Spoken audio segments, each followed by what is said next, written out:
las proteínas. Pero antes, chicos, antes de que me olvide, justo estaba revisando, les di una tarea el anterior capítulo, ¿verdad? La que habíamos dicho que los pesos moleculares de las proteínas, o sea, las proteínas son biomoléculas de alto peso molecular. Entonces, no podemos hablar simplemente de gramos, mol, etcétera, en sus pesos moleculares. Por esa razón se expresan se expresan en daltons y kilodaltons. Les había dicho, ¿verdad?, que un dalton equivalía, aquí está, espérenme, he encontrado, aquí está. Habíamos dicho que un dalton equivale a 1.66 por 10 a la menos 24 gramos, que era igual a una unidad de masa atómica. ¿Alguien hizo ese ejercicio, chicos? ¿De dónde sale que un dalton es igual a 1.66 por 10 a la menos 24 gramos? ¿Alguien hizo, chicos? Chicos, ¿alguien hizo ese ejercicio? Bueno, lo puede ir preparando. Tal vez han hecho y lo preparan para cuando estemos por acabar. Ahora, empezamos un nuevo capítulo. El capítulo 6. ¿Se ve bien la pantalla, chicos? Hola. Sí, doctora, se ve bien. Listo, gracias. Entonces, vamos a empezar el capítulo 6. Dinámica y función de las proteínas. Vamos a estudiar tanto a proteínas fibrosas como a proteínas globulares. Vamos a ver que vamos a hacer algunos cálculos relacionados al estudio de cómo funcionan las proteínas. Recuerden que en el anterior capítulo hemos visto, ¿verdad?, que las proteínas se clasifican en 5 puntos de vista. Uno de esos puntos de vista importante, todos son importantes, pero uno de ellos que vamos a usar para entender la dinámica y la función de las proteínas es la clasificación según su estructura terciaria. Según la estructura terciaria o disposición espacial, las proteínas se clasifican en 2 grandes grupos, recuerdan, proteínas fibrosas y proteínas globulares. En cuanto a sus funciones, las proteínas fibrosas cumplen mejor una función estructural. Por ejemplo, tenemos al colágeno que lo vamos a estudiar. Entonces, las proteínas fibrosas, repito, cumplen una función estructural. Vamos a ver que la estructura de esta proteína explica mejor esta función.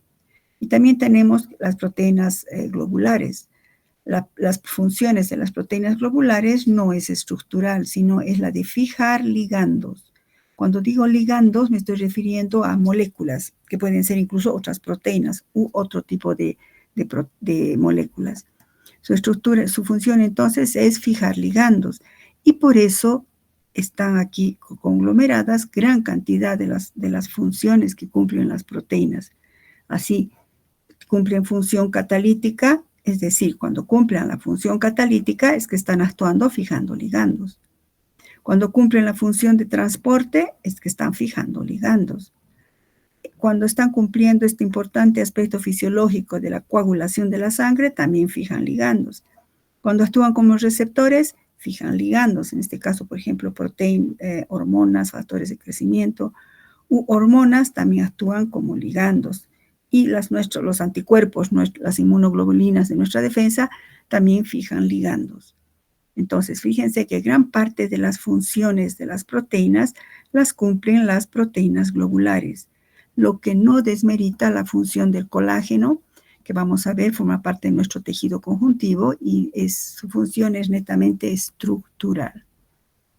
Esta visión nos muestra cómo la estructura terciaria nos indica que la estructura y la función están sumamente relacionadas.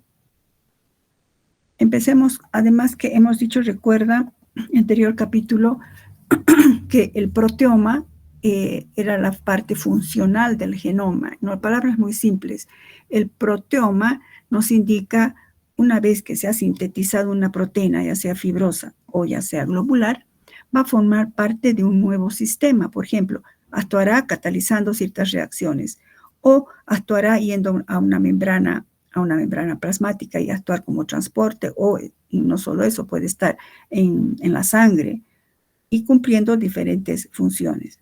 Entonces, vamos a ver ahora el proteoma en ese sentido, de una manera muy simple. Vamos a ver cómo la función de las proteínas está relacionado también con su estructura. Empecemos con el primer grupo, proteínas con función estructural.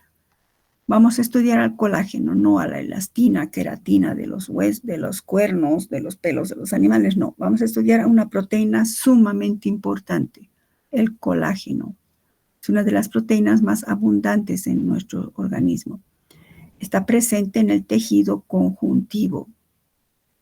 Si ustedes recuerdan fisiología y anatomía, asumo que en ambos han tocado esto, el tejido conjuntivo incluye el tejido conectivo incluye a la sangre, a los ligamentos, está presente en el hueso, en el tejido adiposo, en el tejido óseo, en los cartílagos.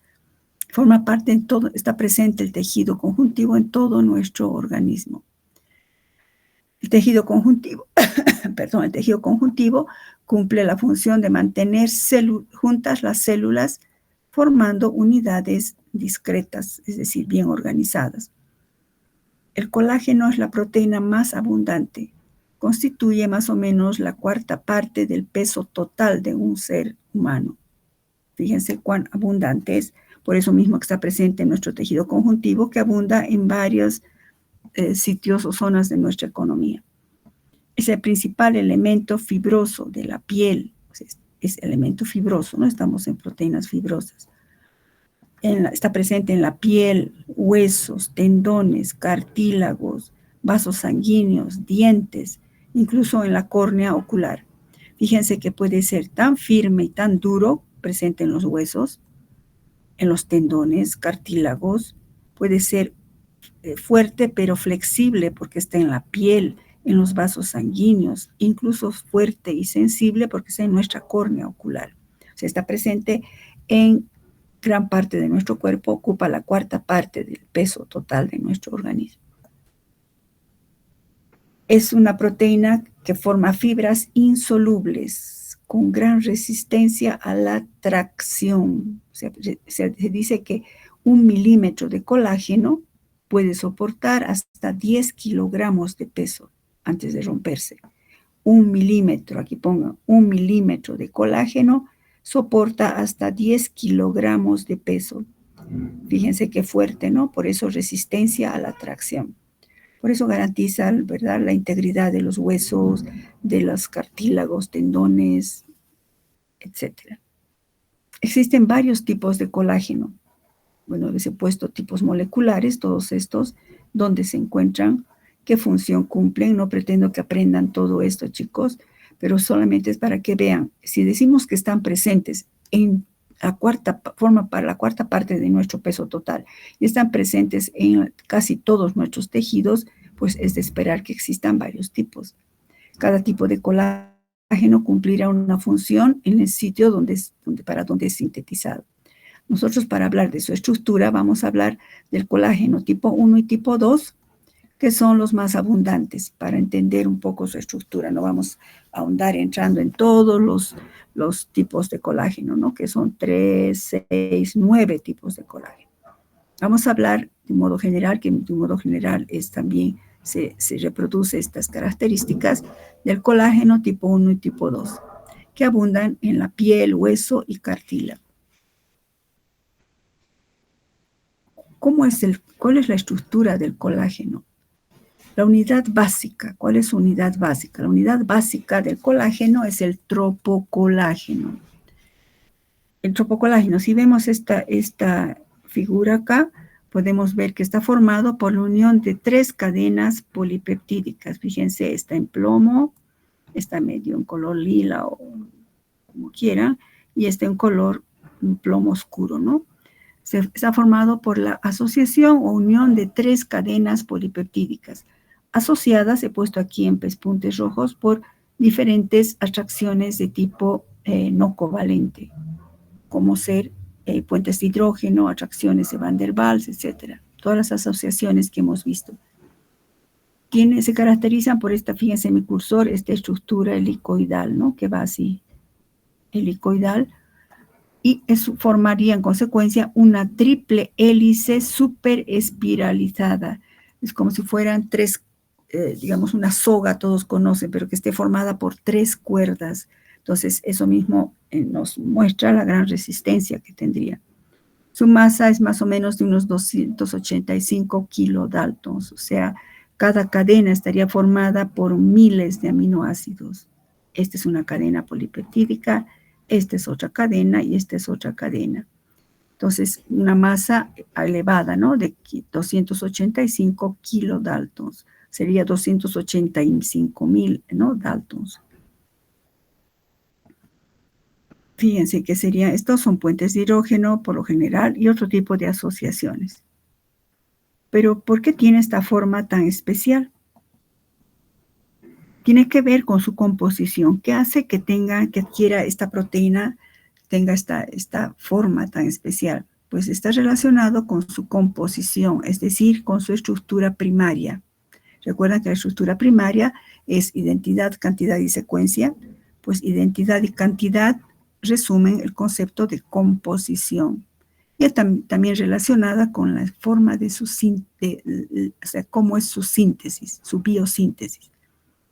Tiene una composición de aminoácidos y una secuencia muy, muy particular, poco corriente. Es decir, su estructura primaria es muy especial. La estructura primaria podríamos resumir más o menos de esta manera, fíjense. ¿Qué sobresale aquí? Que cada 3 residuos aminoácidos aparece la glicina, y aquí les he puesto en negrillas.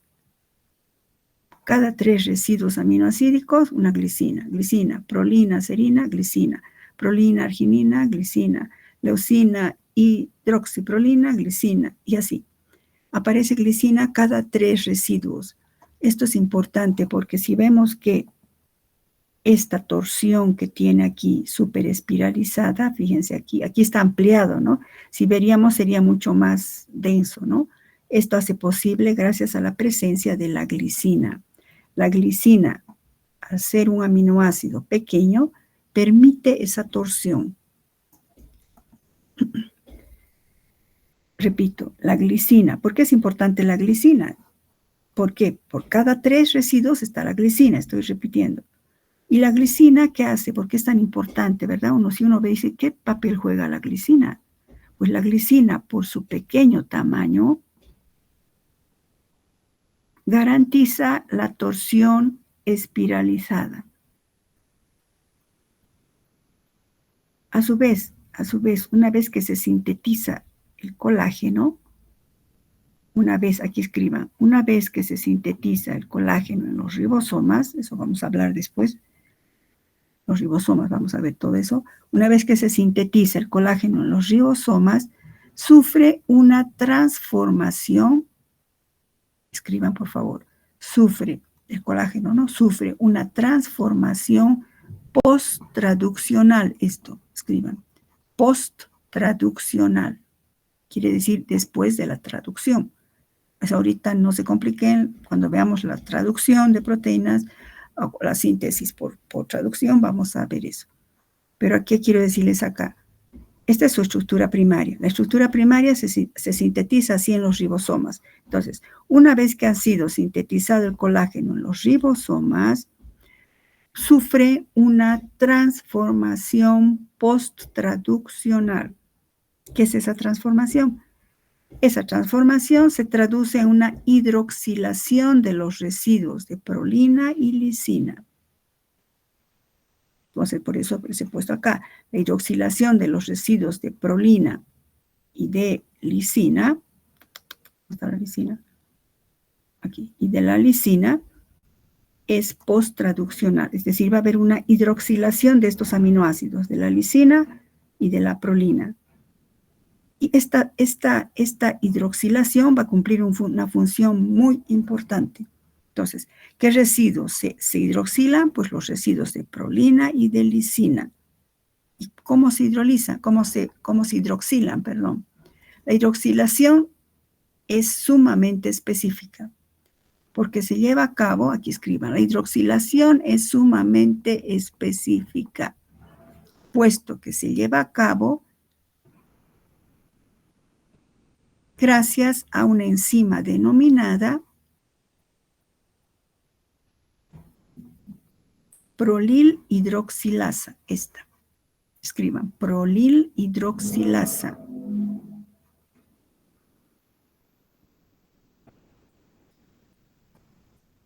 Sigan escribiendo. Esta enzima cataliza la introducción de un átomo de oxígeno en posición 4.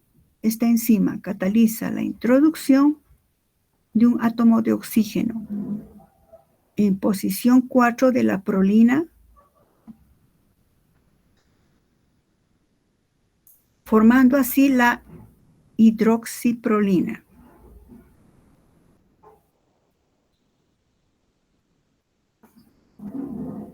Lo mismo sucede con la lisina. Lo mismo sucede con la lisina, que se hidroxila en posición 5. Ahorita vamos a ver. En posición 5. Biosíntesis y aspectos de ese tipo, chicos, ustedes también van a ver en Bioquímica 2, pero no puedo dejar de mencionar esto. Estamos hablando de la relación entre la estructura y la función. ¿Cuál es la estructura del colágeno? Pues tiene una estructura muy particular.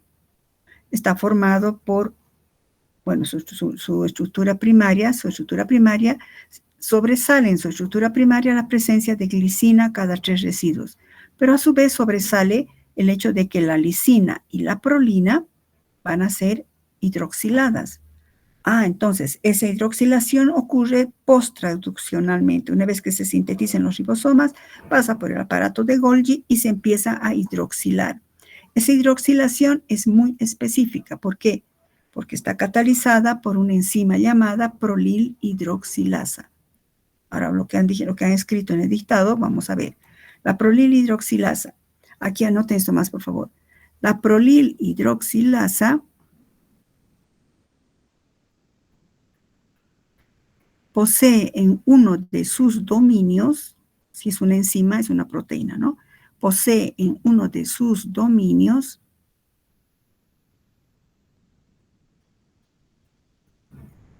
responsables de la catálisis, en uno de sus dominios responsable de la catálisis, posee un átomo al estado ferroso. Posee un átomo al estado ferroso, o sea, fierro más 2, o hierro más 2. Para que la enzima sea activa, tiene que tener el hierro al estado ferroso. Para que la enzima sea activa, debe tener el hierro al estado ferroso, o sea, reducido, ¿no? Ferroso.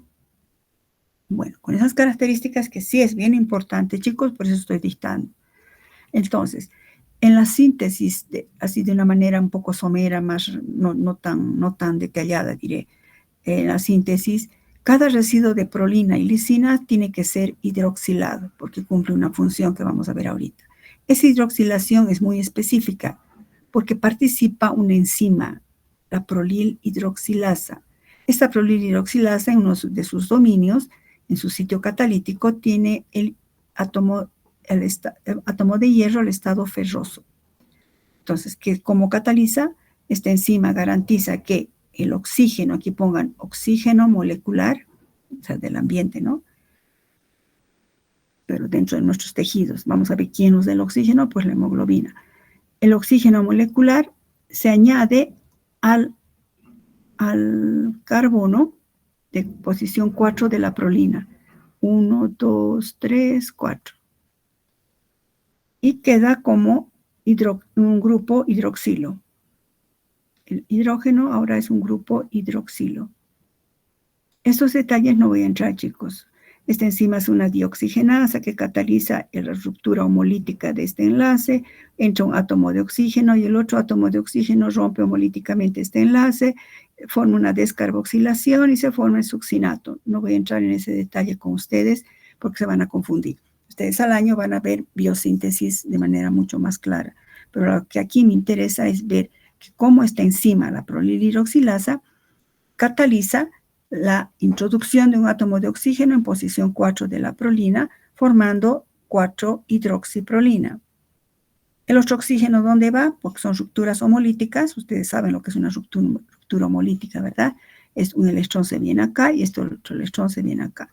Y eso, pues, ese oxígeno va y se añade al alfa-cetoglutarato formando succinato y una descarboxilación. No importa eso ahorita. Entonces, el oxígeno queda añadido en posición 4. Esto forma un paso importante en la síntesis del colágeno, la hidroxilación. Lo mismo sucede, esta hidroxilación. La hidroxilación de la prolina no es que solo la prolina podría hidroxilar.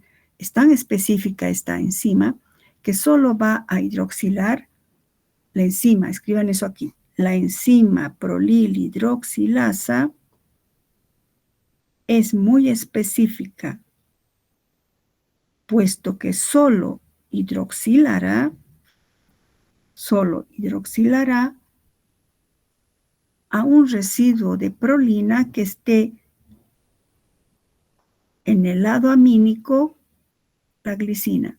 Un residuo de prolina que tenga mejor en el lado amínico la glicina. Fíjense cuál específica es esta enzima. Solo a esta prolina, si en el lado amínico está la glicina, esta es la enzima, mi cursor viene, ¿dónde está la prolina? Aquí está la prolina, pero ¿está al lado la glicina? Sí. Entonces, entra y lo hidroxila. Y forma 4-hidroxiprolina. Pues lo mismo sucede con la lisina, pues que la hidroxilación ocurre a nivel 5, ¿verdad? Tenemos 1, 2, 3, 4, 5. 5, pongan ahí. 5 hidroxilisina. Ahora, esta enzima solo es activa, la prolil hidroxilasa, solo es activa cuando tiene el átomo de hierro reducido en su sitio activo, en su dominio. Solo es activa si tiene el átomo de hierro al estado ferroso. Escriban aquí. Debido a que la prolil hidroxilasa, bueno, aquí para la lisina se llamaría lisil hidroxilasa, ¿no? Puesto que la prolil hidroxilasa solo será activa cuando tiene el átomo de hierro al estado ferroso, puesto que la prolil hidroxilasa solo será activa cuando tenga en su sitio activo el átomo de hierro al estado ferroso, estamos diciendo puesto que, ¿verdad? Por este motivo, o bueno, como quieran redactar, chicos, por este motivo necesita para su buen funcionamiento,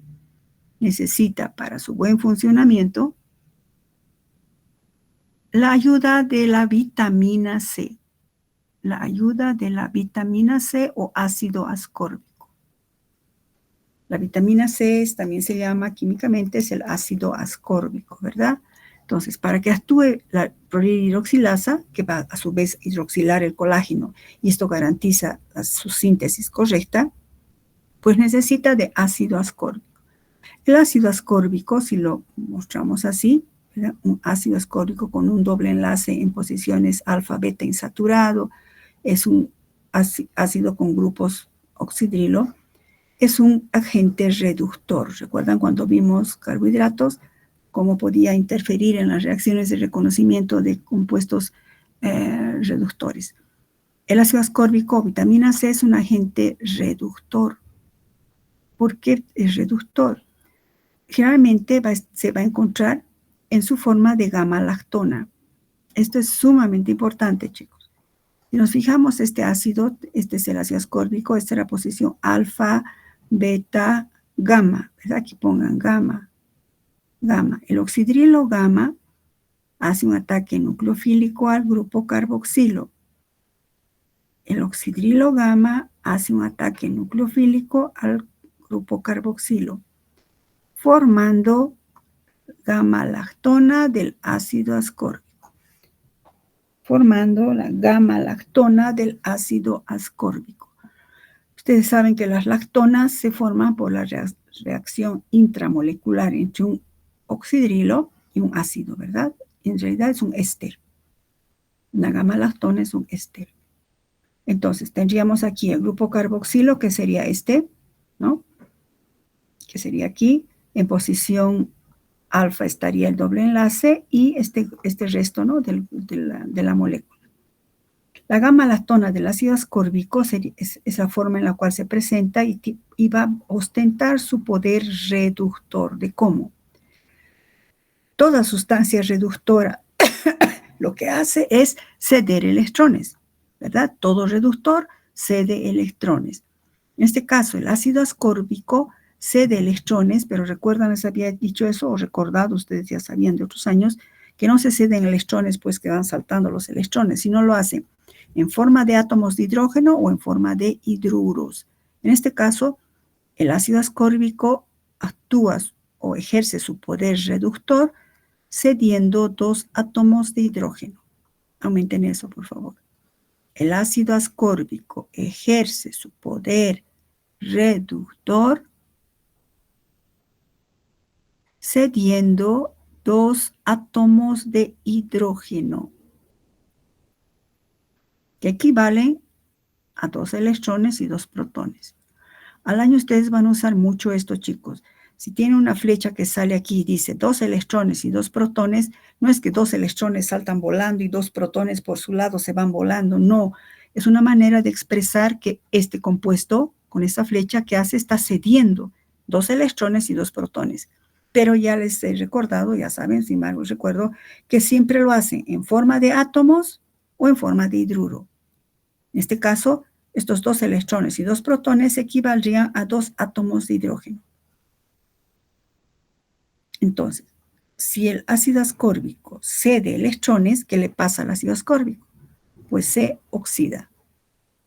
Al oxidarse, forma el ácido de hidroascórbico. Esta es la forma oxidada de la vitamina C. Súper importante. Forma oxidada de la vitamina C. Entonces, al ceder 2 átomos de hidrógeno, esto va a garantizar que el estado, que el hierro de la prolilhidroxilasa siempre esté al estado reducido. Estos átomos de hidrógeno van a reducir al hierro de la prolilhidroxilasa. Por esa razón, chicos, necesitamos consumir vitamina C para sintetizar un buen colágeno, para sintetizar colágeno necesario y bueno en nuestro organismo. Sin vitamina C aparecen patologías que vamos a ver enseguida. Entonces, la vitamina C es muy necesaria en la síntesis del colágeno. ¿Por qué? Porque la vitamina C mantiene reducido el hierro de la prolilhidroxilasa en el estado ferroso. La vitamina C garantiza que el hierro de la prolilhidroxilasa se mantenga al estado ferroso. Sin vitamina C aparecen patologías. La hidroxilación, por otro lado, es sumamente importante. ¿Por qué se hidroxilaría? Pues al hidroxilarse garantiza la formación de puentes de hidrógeno, pero también garantiza la asociación con ciertos carbohidratos, como por ejemplo glucosa y galactosa. O sea, la hidroxilación es importante. La hidroxilisina permite la formación de entrecruzamientos covalentes entre las moléculas de colágeno. Se forman puentes de hidrógeno. Y aporta, al hidroxilarse, el grupo oxidrilo, ¿verdad? Al entrar el grupo oxidrilo, aporta un sitio para la formación de enlaces oglicosídicos con ciertos azúcares, como por ejemplo glucosa y galactosa. Súper importante. ¿Por qué es importante la hidroxilación? Porque permite la formación entre cruzamientos por puentes de hidrógeno. 1, 2, porque aporta un grupo funcional, el oxidrilo, ¿verdad? Que puede formar enlaces oglicosídicos con estos azúcares que estabilizan esta estructura. Ahora, esa es la unidad estructural, la unidad del tropocolágeno. Pero el colágeno no está formado solo por tropocolágeno, sino que en la síntesis del colágeno, las unidades de tropocolágeno se agrupan entre sí formando estructuras macromoleculares de un aspecto escalonado y formando una disposición supramolecular. He querido simbolizar haciendo este esquemita, chicos. Fíjense, Si este es el tropocolágeno, se asocia de 3 cadenas, este tropocolágeno se asocia con otro tropocolágeno y con otro tropocolágeno. Pero ¿cómo se asocian? He querido indicar así, ¿no? Disposición, digamos, estructura, aspecto escalonado a esto. Así es como si fuera cómo se unen los ladrillos, chicos. ¿Recuerdan? En una pared, pues nunca están paralelos totalmente, sino en situación escalonada de esta manera. Eso le da resistencia. Entonces, 3 tropocolágenos se unen. Y la unión de 3 tropocolágenos es una fibrilla. Repito, la unión de 3 tropocolágenos, cada raíz es un tropocolágeno, de forma escalonada. La unión de 3 tropocolágenos forma una fibrilla. Pero no acaba ahí. A su vez, otra vez, estas fibrillas se vuelven a asociar y forman finalmente la fibra de colágeno. Por esa razón es tan resistente. Les he dicho que 1 milímetro de colágeno puede resistir hasta 10 kilos, porque esto ya es resistente. La unión de 3 de estos, que es la fibrilla, sería muy resistente. Y la unión de varios de estos lo hace súper resistente. Esto garantiza que nuestros huesos sean tan resistentes que los cartílagos, según el tipo de colágeno, ¿no? En otros será mucho más flexible. Entonces, la asociación de 3 tropocolágenos forma una fibrilla. La asociación de varias fibrillas forma finalmente la fibra de colágeno que está presente en nuestro tejido conjuntivo conectivo. Este esquema me pareció interesante, aunque todavía no hemos visto nada de esto, pero se sintetiza en los ribosomas, cada una de las cadenas polipeptídicas, se enrollan las 3 cadenas polipeptídicas y formarán el tropocolágeno, o procolágeno también, pero tropocolágeno. Posteriormente, este tropocolágeno sale por exocitosis y se van asociando varias cadenas formando las fibrillas y finalmente la fibra del colágeno sumamente resistente. ¿Qué importancia tiene la síntesis correcta de colágeno? Si no se sintetiza correctamente, aparecen patologías. Por ejemplo, la mutación de un solo resto de glicina del colágeno puede ser letal. Cuando digo letal es que realmente es muy peligroso. Una patología, la osteogénesis imperfecta. Es una enfermedad del tejido conectivo del tipo 1 en los huesos. No había mucho en Bolivia, pero hace unos años ya se ha detectado varios casos de osteogénesis imperfecta. Se llaman los niños, sobre todo niños y jóvenes, porque lastimosamente no viven mucho. Los niños de los huesos de cristal, tal vez han escuchado alguna vez, hasta una película hubo sobre eso. Los niños de los huesos de cristal, muy raros, alcanzan a la edad adulta, porque una pequeña caída es fractura, no tienen los huesos resistentes, por eso se llama osteogénesis imperfecta. Un análisis del DNA de estos pacientes mostró que había una mutación de la guanina por una timina, sé que ahorita no me van a entender mucho, en la posición 988. Por ejemplo, todos nuestros aminoácidos, chicos, vamos a ver, están condicionados, tienen un triplete, y por eso la secuencia está condicionada genéticamente. El triplete, diríamos, de la glicina es guanina, guanina, timina. En estos pacientes hay una mutación, y en vez de guanina, fíjense en mi cursor, ingresa timina. Timina, guanina, timina no codifica glicina, sino cisteína. Y entonces desaparece la glicina. Y se han fijado que la glicina que hacía garantizaba esa torsión que da lugar a la formación de esas estructuras resistentes. Por esa razón, estos pacientes no tenían huesos muy frágiles. Se llaman los pacientes de los huesos de cristal. Bueno, entonces la osteogénesis es sumamente importante.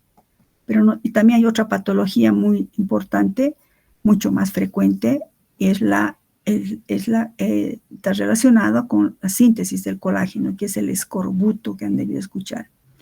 El escorbuto se debe a una deficiencia del ácido ascórbico o vitamina C en la dieta.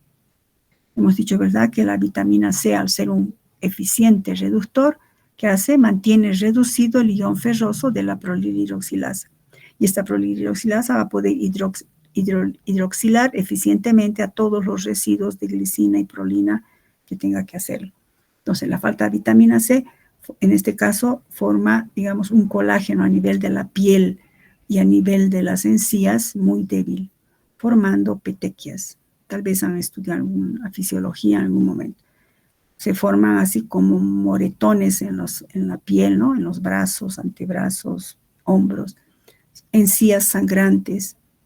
Y eso se debe a la falta de vitamina C. En consecuencia, es importantísimo consumir vitamina C para sintetizar un buen colágeno.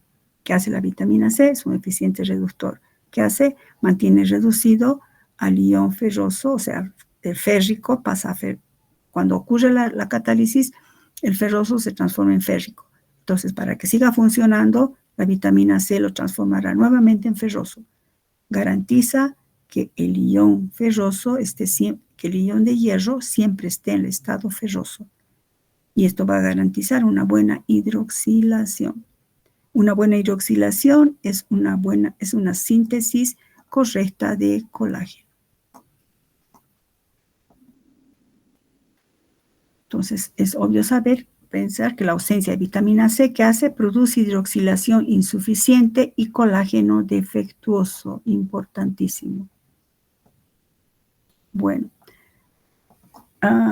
vamos a quedar acá, chicos, porque vamos a empezar esta segunda parte, ya es con fijación de ligandos. Bueno, estamos ya en hora. La siguiente clase, chicos, permítanme un cachito. La siguiente clase voy a revisarles eso del Dalton, que me demuestran de dónde sale que un Dalton es igual a 1.66 por 10 a la menos 24 gramos. La siguiente clase voy a revisar eso, chicos. ¿Alguna pregunta aquí respecto a esto? No olviden, cuando les digo muy importante, subrayen, escriban, es porque es muy importante, chicos. Bueno, a buen entendedor, pocas palabras. Listo, chicos, si no hay preguntas, quedamos en esto. Mañana continuamos. Siempre asistan, chicos, con sus diapositivas impresas, porque ahí pueden ir aumentando y cuando estudien eso les ayuda. Por favor, entren con diapositivas impresas. Yo sé que también pueden escribir en su cuaderno, ¿no? Pero igual. O pueden colocar, por ejemplo, diapositiva 6 hubo este aumento. En la 8 hubo este aumento. Como gusten, chicos. Pero es para ayudarles a que puedan estudiar con mayor facilidad y puedan aprender y entonces aprobar. Bueno, si no hay preguntas, chicos, voy a dejar de compartir. Quedamos aquí. Nos vemos mañana en las clases. Hasta luego, chicos.